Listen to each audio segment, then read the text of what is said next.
बुनियाद को नकार कर जो इमारतें उठाएंगे, हम भी देखते हैं वो किस मंजिल तक जाएंगे। ये चलने वाली सरकार नहीं है, गिरने वाली सरकार है, याद रखना आप। किसानों की आय दोगुनी कर देंगे। आज तो 11 साल हो गए सरकार को, किसान की आय दोगुनी हो गई क्या सरकार बताए? और अभी मैं बहुत सारे माननीय सदस्यों को जब सुनता हूं तो वो कहते हैं कि हम एमएसपी दे रहे हैं। अगर आप एमएसपी दे रहे हैं तो उसकी कानूनी गारंटी क्यों नहीं दे रहे हैं आप कानूनी गारंटी दीजिए। और फिर आय दोगुनी में आप कितना देंगे किसान को? सभापति महोदय, सरकार ने अगर एक भी मंडी बनाई हो तो बता दें।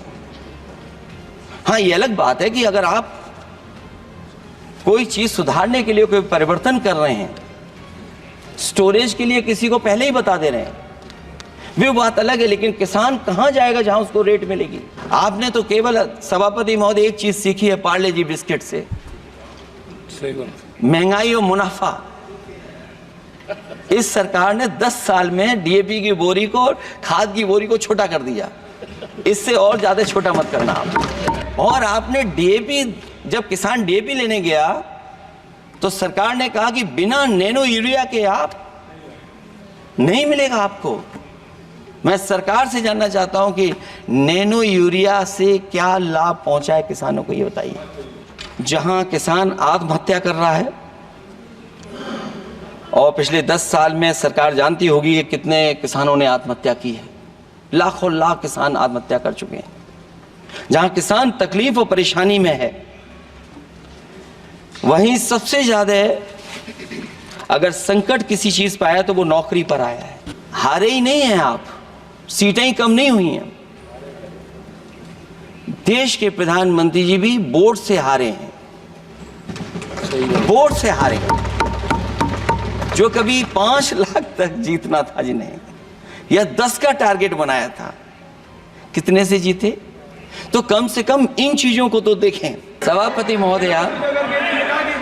महोदय, मैं बैठ जाता हूं, आप खड़े होकर के कह दीजिए अग्निवीर व्यवस्था अच्छी है।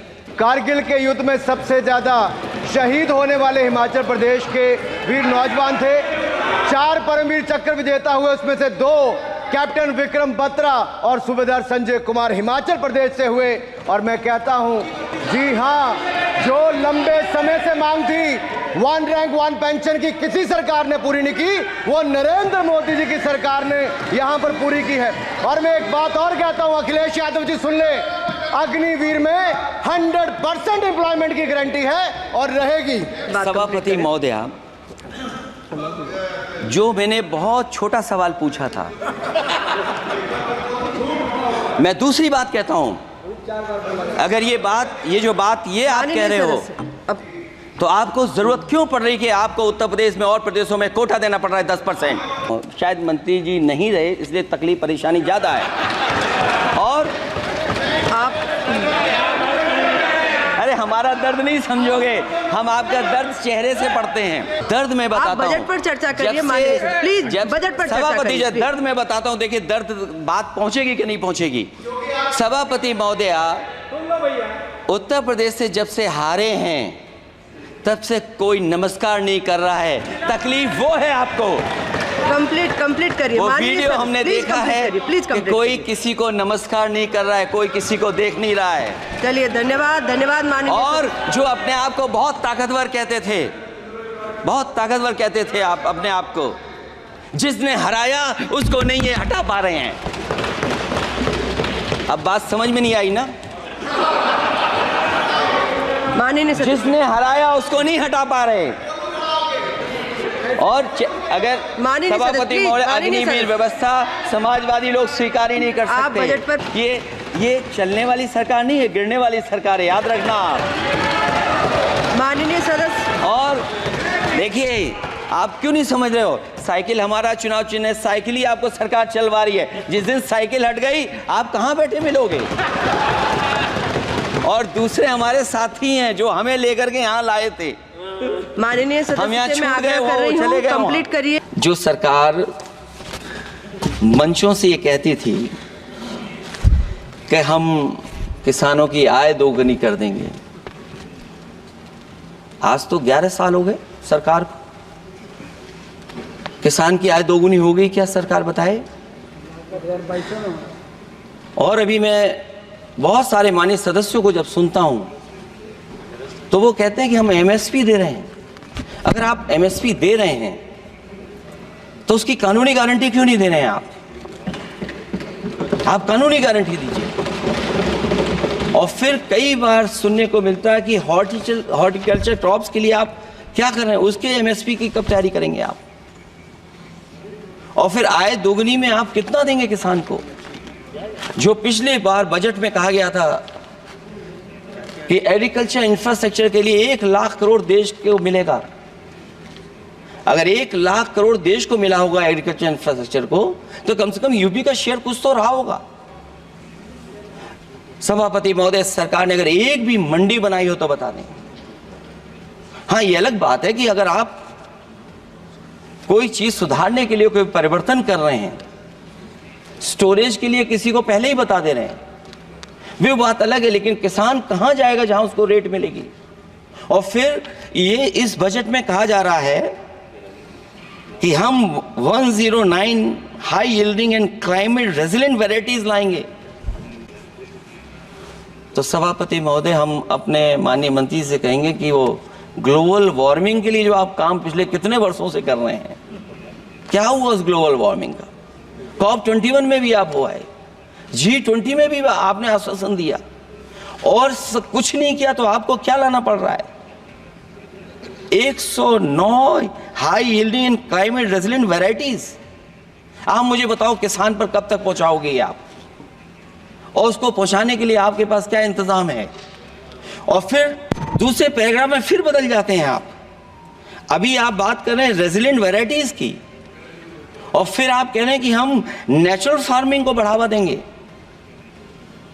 सभापति महोदय, इस सरकार बताए कि रेजिलेंट क्रॉप सीड्स कब तक पहुंचा देंगे, उससे लाभ किसानों को कैसे मिलेगा? और फिर नेचुरल फार्मिंग जो अभी भी कर रहा है किसान कई जगह पर, उसके लिए क्या अलग से पैकेज है आपके पास बजट में? आपने तो केवल सभापति महोदय एक चीज सीखी है पार्ले जी बिस्किट से, महंगाई और मुनाफा। इस सरकार ने 10 साल में डीएपी की बोरी को, खाद की बोरी को छोटा कर दिया। इससे और ज्यादा छोटा मत करना आप। और आपने डीएपी, जब किसान डीएपी लेने गया तो सरकार ने कहा कि बिना नैनो यूरिया के आप नहीं मिलेगा आपको। मैं सरकार से जानना चाहता हूं कि नैनो यूरिया से क्या लाभ पहुंचा है किसानों को, ये बताइए। नैनो यूरिया से क्या लाभ पहुंचा है सरकार बताए।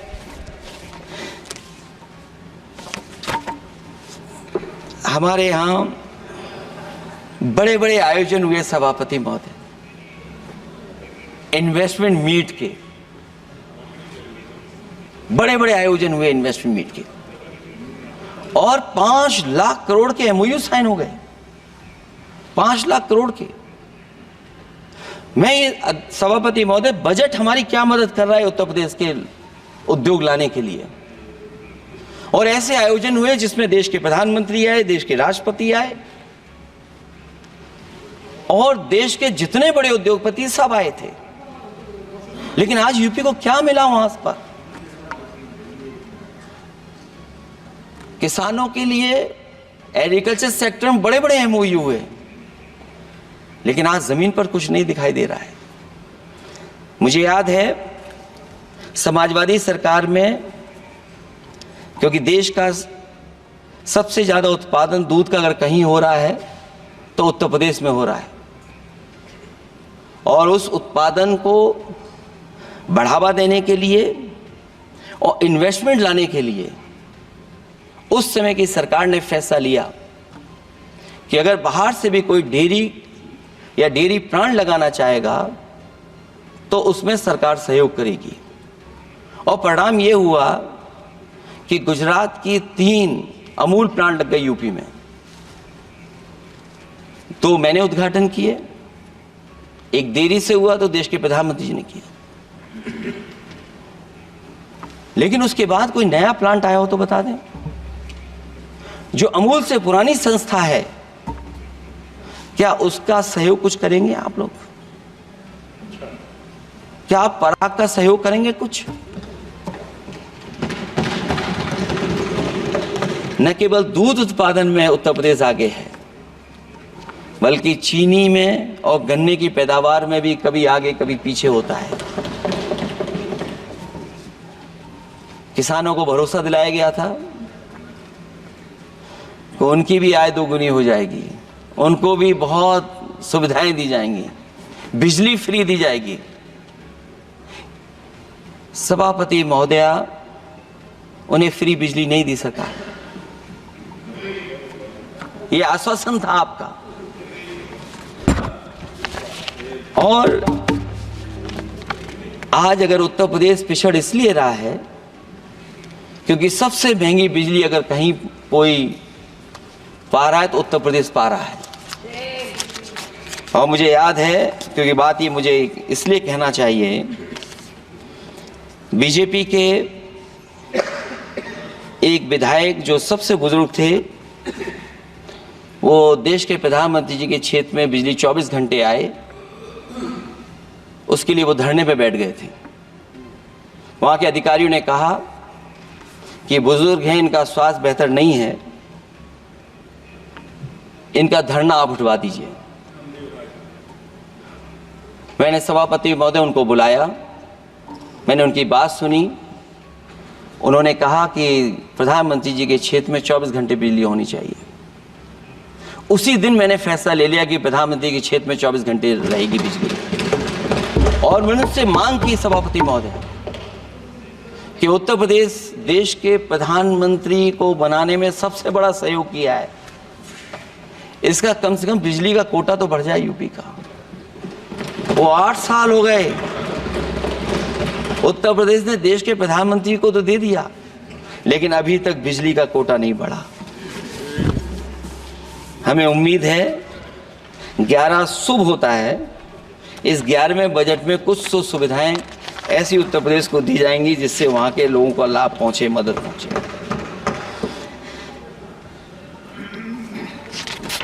जहां किसान आत्महत्या कर रहा है, और पिछले 10 साल में सरकार जानती होगी कि कितने किसानों ने आत्महत्या की है, लाखों लाख किसान आत्महत्या कर चुके हैं। जहां किसान तकलीफ और परेशानी में है, वहीं सबसे ज्यादा अगर संकट किसी चीज पर आया तो वो नौकरी पर आया है, रोजगार पे आया है। जब सरकार का बजट मैं पढ़ता हूं तो जो स्कीम्स लाई जा रही हैं उसमें, क्या ये स्कीम नौजवान को पक्की नौकरी दिलाएगी?